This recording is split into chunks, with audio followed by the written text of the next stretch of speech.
Good morning students, welcome all. In today's video, we are going to study the planning process.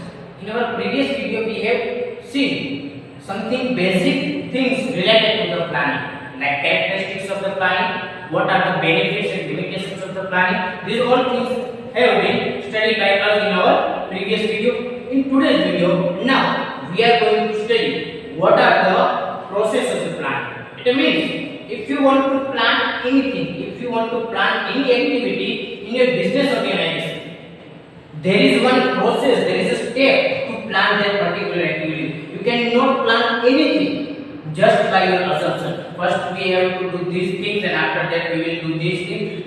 According to that, you cannot plan. Even in your business or even in your personal life, wherever you want to plan any activity, wherever you plan anything, at that time you have to follow the planning process. So first of all, let's start with the planning process.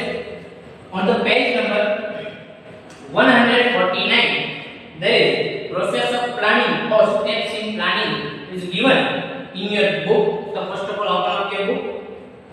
On the page number 149, there is a process of planning.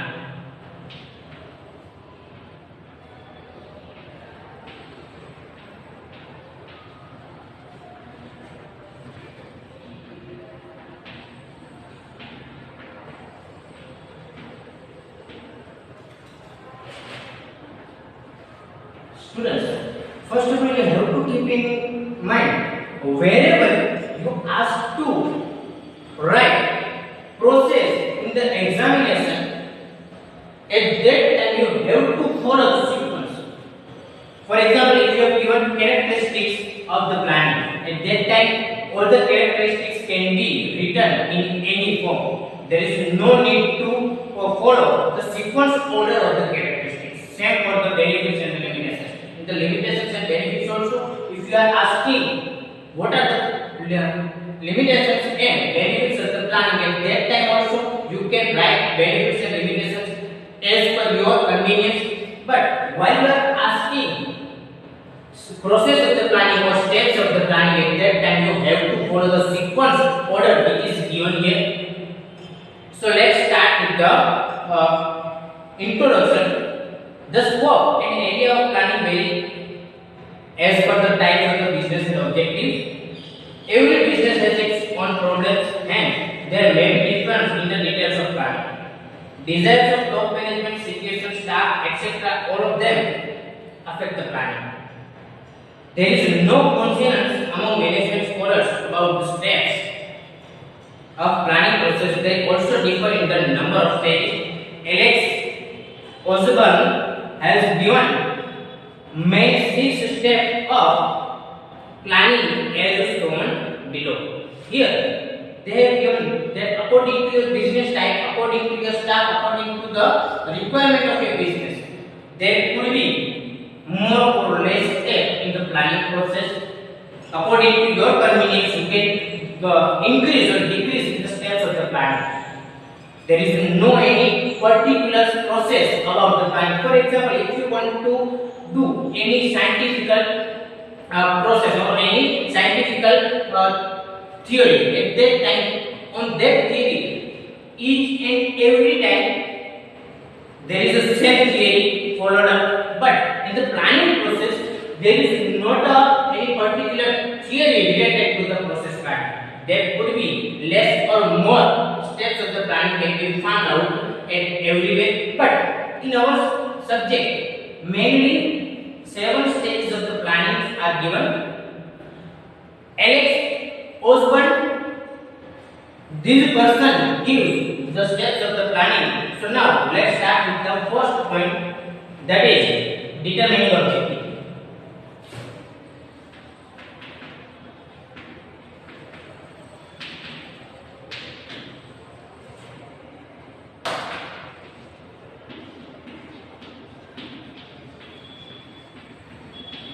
So, while you are planning or you want to plan activity of your business organization, at that time, first of all you have to plan the activity, you have to determine the objective. Because if you don't know what are the objective of your activity, what are the objective of your business, at that time there is no need to cover up another things, another task of your business organization. So first of all, you have to determine the objective of your business organization. Objective could be many, or objective could be only one. For example, most of the business in current time determine the objective or frame the objective to get maximum benefit, maximum profit from the selling activity.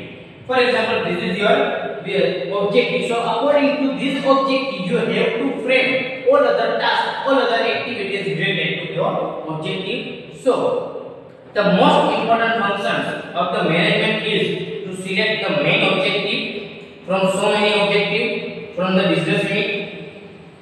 Only after the objective is determined that proper concept for arrangement, guidance and control can be obtained. First of all, you have to understand how many objectives or how many alternatives, how many options available to you. For example, in your hand there is a 1 crore rupees within you and you want to start your own business.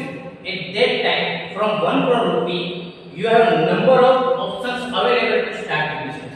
So first of all, you have to think into which type of business you have to invest 1 crore rupee. So the first is you have to start, you have to determine the objective of your business organization. So this is the objective. You have many alternatives, you have many options available to you, and from that particular available options you have to choose only one objective. And once you create your own objective, once you frame your own objective, after that only you will start the another step like control, planning, process and all other steps. COMM and COLLEGE have properly said planning can be useful to the manager only if the selection of its objective is done properly. COMM and COLLEGE says if your plan or if your planning can be used only if your objective frame is in a right manner. If your objectives are not framing in the proper manner, at that time all the other tasks of the planning like arrangement, like guidance and other things can never be good, can never be proper in your business organization. So the first thing is you have to determine the objective of your business organization. The beginning of planning is done with the determination of objectives. In the first step of the planning or the starting of the planning is started with the determining the objectives. Objectives can be divided into two parts. The first is long term and immediate objective, or you can say long term and short term objective. In the long term objectives, you can take objective which is bit higher to get that objective, which is bit risky to get the objective. It can also be divided into main objectives and subsidiary objectives. In your business organization, you can part your objectives according to your requirement. You can part as a long term and immediate or short term objectives, or you can also part that objective as a main objective and subsidiary objective. For example, in a business organization, your main objective is to get maximum profit from the selling activity. This is your main objective, and your short objective is to give maximum satisfaction to your employees, or to give maximum benefits to the society, to the whole society. This could be your subsidiary objective. So objective can also be part. As per the point of view of EFL Bridge, EFL Bridge is one of the economists. He says that any industrial unit has following objectives. Any business unit has this type of objectives, like the first objective is for earning profit on investment. Whatever the investment is done by the firm on the business, from that investment to get maximum benefit, to get maximum profit. This is the most important objective in all the business organization. Without profit, there is no business which can be run. So this is the first and most important objective, to get maximum profit from the investment. For providing employment in your country, in your state, or wherever you are, providing the employment to the youth, providing employment to the society. For providing essential goods and services to the society. Well, whatever production has been done by you, these goods will be produced and distributed to the society. And the fourth, providing proper returns to employees as per their work, and also provide social satisfaction.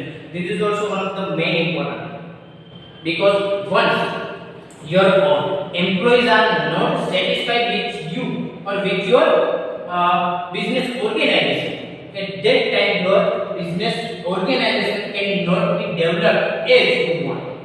So you have to provide maximum remuneration to your employees, and you have to try to get maximum satisfaction to the business employees. Now, once your objectives are framed, for example, you have to invest your 1 crore rupees in any enterprise, and from 1 crore rupees you have to get 30% profit from the selling activities.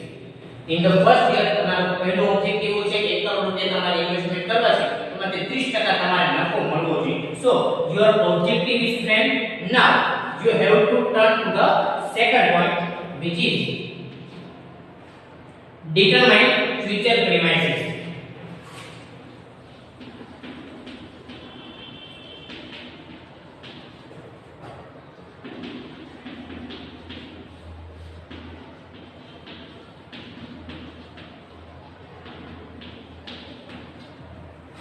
Determine future premises. Here you have to understand the meaning of premises. What is the future premises?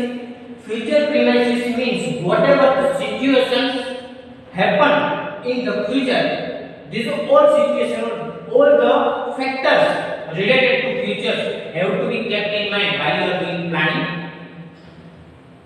Planning means the plan for future. We always plan for the future. You cannot plan for the past or for the current. You have to plan for the future. After determining the objectives, future condition is considered for fulfilling it. Certain details necessary for considerations are collected. You have to collect it. If you want to show the future, or if you want to plan the activities for the future, how could you plan? First of all, you have to data from the past. From that data only you can plan the activities of your business organization. So, certain details necessary for consideration are collected. You have to collect the data which is necessary. The details, the information should be specific and trustworthy. Wherever you started the collecting the data, that all details must be trustworthy, because once you started the collecting the data and you will start the data collection from anywhere, you will get started, you will get the data from any website and you will take the data. This is not the proper. Whenever you started the collecting the data, at that time that data should be from the proper way, and that data must be trustworthy. ये विश्वास पात्र होगा चाहिए. For collecting details, past experiences, educational institutes, newspapers, economic, political and social periodicals, and a research report can be helpful. While you are collecting the data at that time, the most important and most trustworthy source for the collection of data is research paper or the PhD thesis or the research periodical. From that you can get the data, and from the research periodical there is a more than 80% possibility that the data are accurate. So you have to collect data from the trustworthy sources. After sufficient verification, only details should be collected. Once you get the data, after that you have to verify the data. Once you verify and you are satisfied with data, after that only you have to use that data. The form of plan can be ascertained only after the analysis and classification of collected data is carried out. It means in your business organization, if you want to do the plan, so whatever the plan of your business organization, you have to act according to your plan, and your task will decide what thing you will get from the activity. And your plan is wrong, at that time your whole activity will be also wrong. Why your plan is to be right? Once you planning according to the authorized sources of the data, that time only your plan will be the right. તમારો જે plan છે એ ક્યારે સાચો હોઈ શકે? તો કે તમે સાચા જગ્યાએથી માહિતી મેળવી અને પ્લાન બનાવેલો હોય. પ્લાન તમે બનાવેલો છે, પ્લાન મુજબ જો તમે આગળ જાઓ, at that time if you carry out your plan according to your data, at that time there is a very higher possibility to get your objectives which is framed by you earlier. Plan is formulated with the presumption that there will be such and such condition in the future. Whenever you doing plan, at that time you just presumption, you just assume that this type of conditions will be happen, will be in the future. Future presumption can be based on market condition, quantum of sale, price of the commodity, labor rates, wages, government policy, etc. While you are presume or while you are assuming thing, at that time there is a number of situations, there is a number of element available to you, like market situations or tax rate policy of the business organization or whatever the fashion and trends available in the market. This type of situation or this type of factors could be available in the market, and according to that factors you have to prepare for the future. The premises are based on the classifications of three parts. That all also divided the premises of the business organization into three parts. The first is basis beyond control. In your business organization, there is a number of factors are there which cannot be controlled by any business organization. For example, if the fashion or trends is changed, fashion and trends are not in control in any business organization, or the tax rate policy of the business organization of the government, if the government will change the tax policy of the country, this is also not controllable. So there are some factors which cannot be controlled by the business organization and all. There is also some factors which can be controlled in some manner. The second is semi-controlled basis. Efficiency of employee of a firm, pricing policy, market share of the company, product are controllable to certain extent. In a business organization, there is also some of the factors which can be controlled in some manner. For example, in your business organization, the efficiency level of your business that can be controlled in some manner, that cannot be controlled wholly, that cannot be controlled fully by the business organization, but there is possibility to control that factors. And the third is control factors, the factors which can be controlled by the business organization. In that, future development schemes of the company, what will be the future scheme? This is the fully controlled by the business organization. Whatever the scheme of your business organization will be decided only by the business persons or only by the managers. For example, here you can take example of the Jio company. Before Jio company comes into market, there is a number of other networks are also available, like Idea, Vodafone, Airtel, and there is a number of another networks are also available. But after the Jio introducing their network, after that there is a vast change happened in the network of that particular things, network of the telecommunication. Why? Because the Reliance company has their own things, their own possibility, their own theory, and according to that, all other networks have to change according to the Reliance company's theory. Now, the third point is formulating alternative plans. Formulating alternative plans.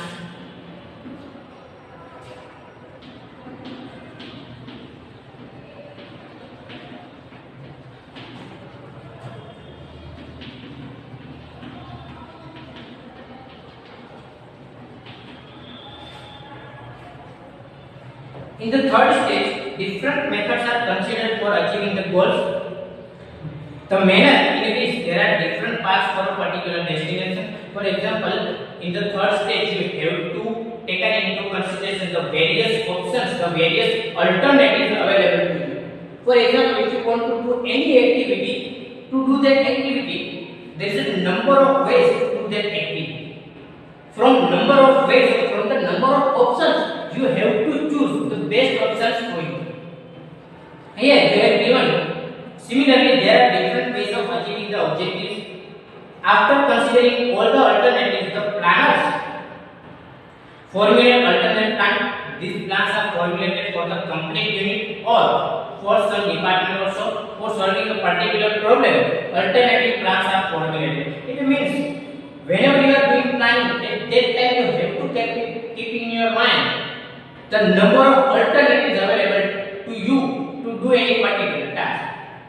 For example, for doing any particular task, there is a number of ways to complete that task. From that number of ways, the best option or the best alternative must be chosen by you. There is one example is given.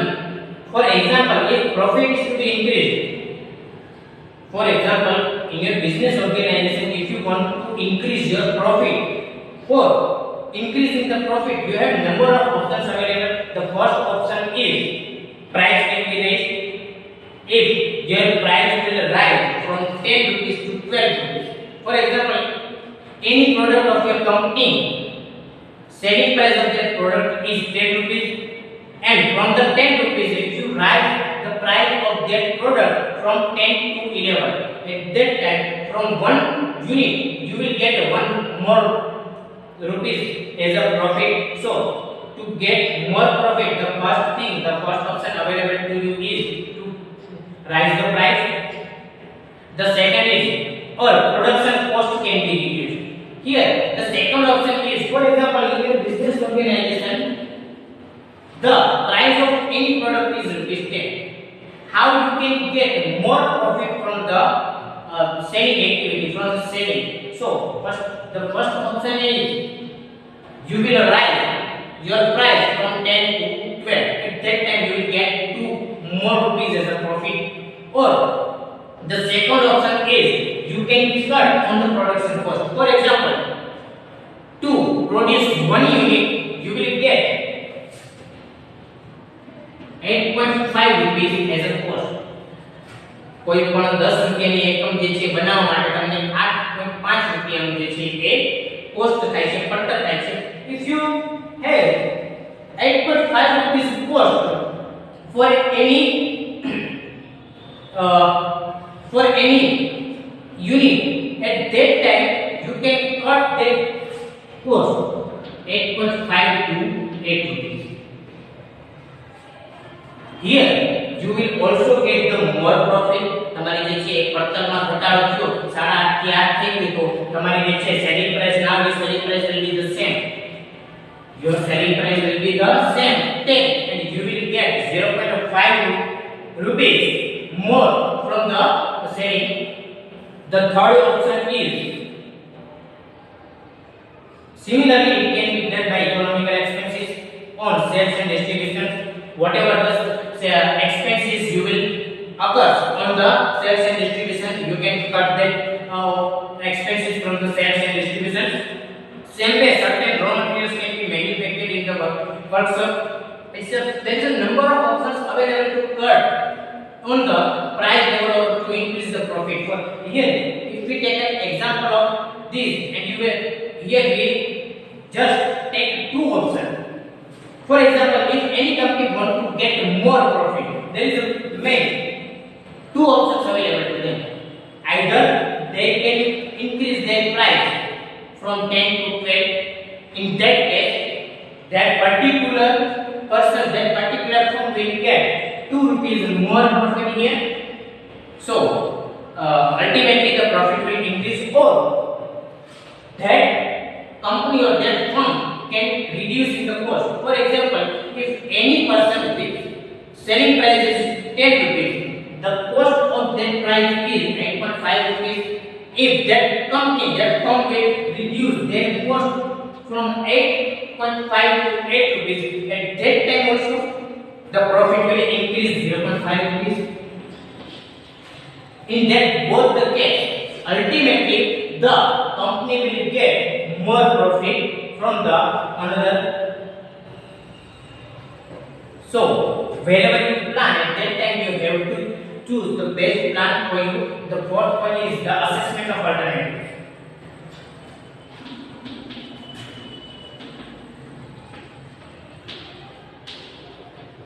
Assessment of alternatives.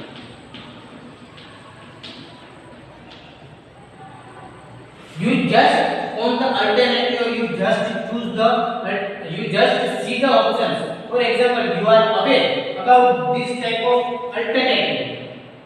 In your life also, if you are aware about how many alternatives available to you, how many options available to you, but from that options you just think about the option and then never try to assess that object.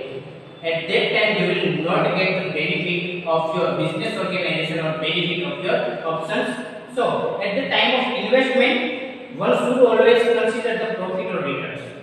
To do so, the assessment of alternative becomes essential. Whenever you are doing investment, at that time you have to completely see the pros and cons of that particular investment. So while you are doing investment in any company, in any firm, at that time you have to assess all the alternative available to you. For example, in any business organization you have 5 alternatives available to you. From that 5 alternatives, you have to keep in your mind which alternative is best for you. Why? You are, because you want to get some more profit. But to assessment of the objective, how you can know which objective is best for you.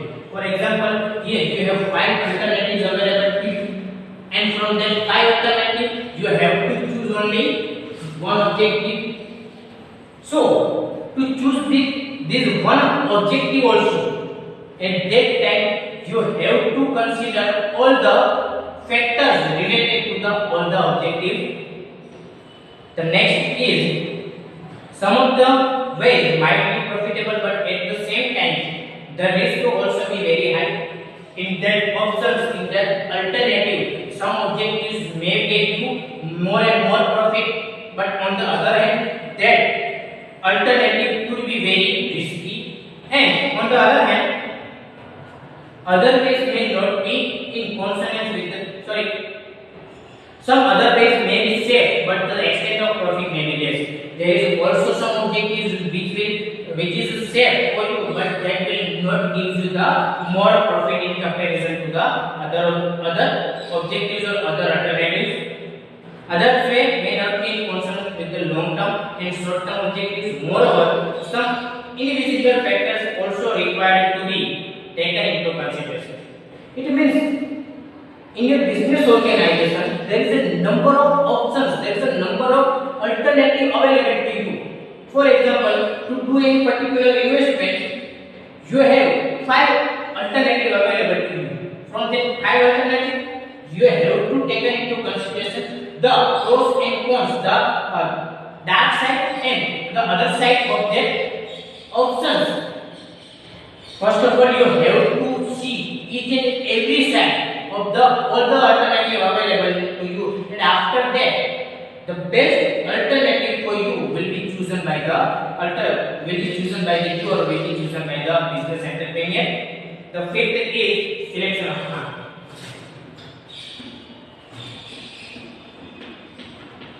Selection of plan.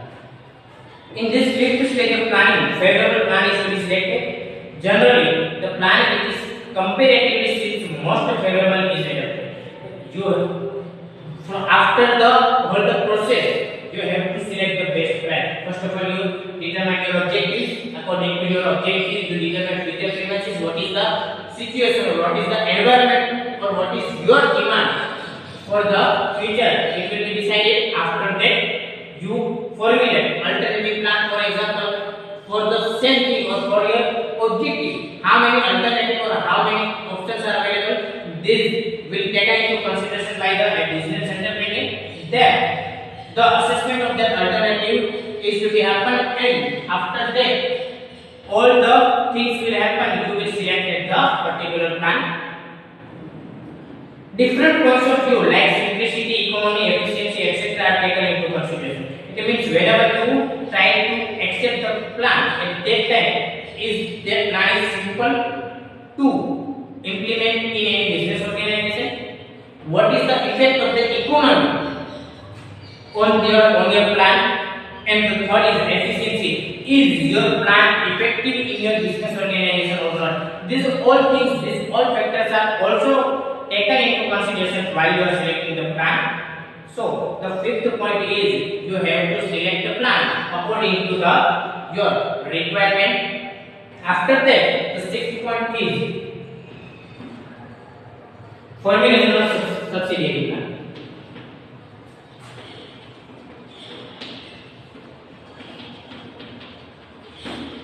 As you know, planning is the process for the future. For example, you will do all these tasks, and after that you selected one plan, you implemented that plan, and that plan will be not right for you. That plan will not successful in your business organization. What will happen if you don't have any alternative available to you?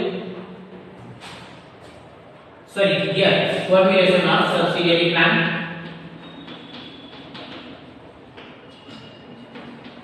It means whenever you are doing planning, at that time you have must the subsidiary plan available to you. After selecting the plan, the next function is to formulate supplementary plan. Supplementary plans, it means there is another plan available to you, or there is another options must be available to you for carrying out the selected plan. Even smallest points are taken into consideration for its proper implementation. It means while doing planning, each and every point, whether they are very effective, they are very big or small, each and every point should be taken into consideration while you are selecting the plan, while you are implementing the plan. Different points like various aspects of the plan is sequential arrangement, organization for its implementation, arrangement of supervision, etc. are required to be considered. It means each and every aspect related to your plan is to be taken into consideration. If the business unit is divided into various departments, then plans are required to be formulated for each department. For example, in a business organization, there is 5 departments are working: selling department, purchase department, dispatch department, planning department, and budget department.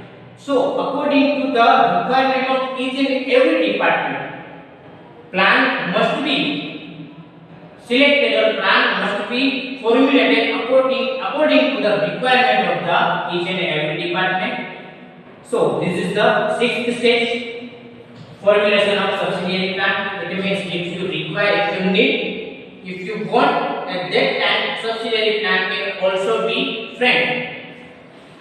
And the 7th and the last point of the planning is verification of plan.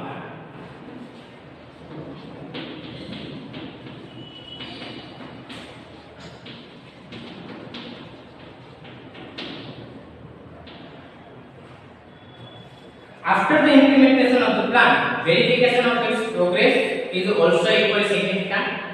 One can have an idea about the success or failure of the plan due to it. It means once you selected the plan, according to the planning process, you implement the plan, you have formulated the subsidiary plan also. After that, you continuously verify the plan, because once you just implement that plan and you don't verify that plan is effective or not, at that time if your plan will not successful, at that time you will not get the right benefit of your business organization. So have an idea about the success or failure of the plan due to it. So once you verify your plan, at that time also you will get the idea about your plan will be the successful or your plan will not successful. Before implementing the plan, it is assessed on the experimental level so that if any defects remain, that can be rectified. This can also be done in your business organization before implementing whole plan in the whole business. That can be also experiment on some part of your business organization. To implement only some part of your business organization, you can see whether that plan is effective or not in your business organization. Even after the implementation of the plan, it should be frequently assessed. Once your plan is implemented, then also your plan must be evaluated time to time. Only by implementing the plan, the work is not completed. It is a constant process. In a business venture, it is a continuous process to assess, improve and launch new plans. It means once you implemented your plan, your work is not ended there. Once you implemented the plan, after that also time to time you have to evaluate the plan. So this is the planning process. In your examination, this is one of the most important questions. So in the planning process, there is mainly 7 points are included in the planning process. In our next video, we are going to study the next point about related to the planning. Thank you.